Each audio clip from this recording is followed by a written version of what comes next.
Bonjour madame. Les livres coûtent combien? 15 $. Hein? 15 $. Moi, je vais en acheter.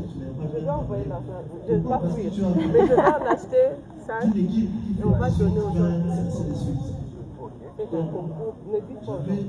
Aujourd'hui, ceux qui auront première édition, vous pouvez venir, il y a un cadeau pour vous. 5, ça me fait combien?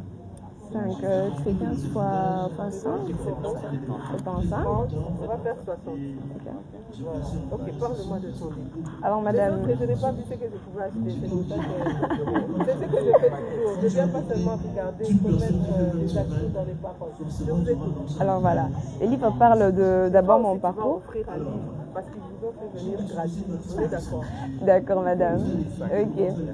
Alors le livre parle non seulement de mon parcours, déjà que j'ai fini à moitié Mampico, qui vient de citer il n'y a pas longtemps. Alors ça ne parle pas que de mon parcours, des principes que j'ai pu appliquer pour savoir me tenir dans la pression. Et ce qu'on peut enseigner aux élèves à venir. Parce que des fois, quand on organise des conférences, on vise plus les étudiants, mais on oublie ceux qui sont encore plus petits. Alors que si on veut former de grandes personnes, c'est d'abord ceux qui sont petits, qui ne connaissent même pas encore le bien et le mal.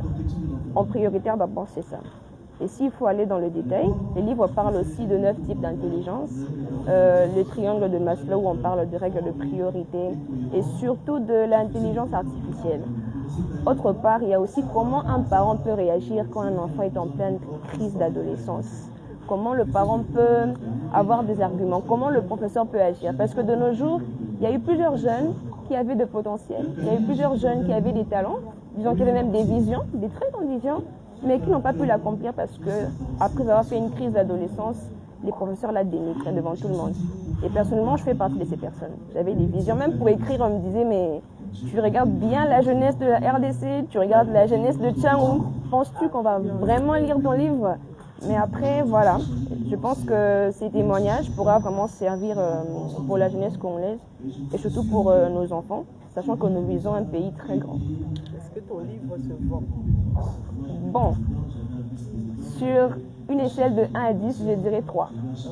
Oui, parce que ça s'est vendu que le jour du vernissage du livre. En fait, j'accompagne un auteur dans ça, il y a ce qu'on appelle le coaching littéraire. Beaucoup vous écrivez, mais vous écrivez en termes de passion. Je pense que Goretti, ce n'est pas la thématique pour laquelle les entrepreneurs sont sur son bébé, mais tu n'as pas écrit pour toi, tu as écrit pour les autres. Oui, donc, bien sûr. À temps de l'art de l'écriture, s'il y a des coachs en entrepreneuriat pendant la semaine, il faut s'approcher d'eux pour qu'ils t'aident avec des stratégies de vente. Parce qu'il y a des types d'activités.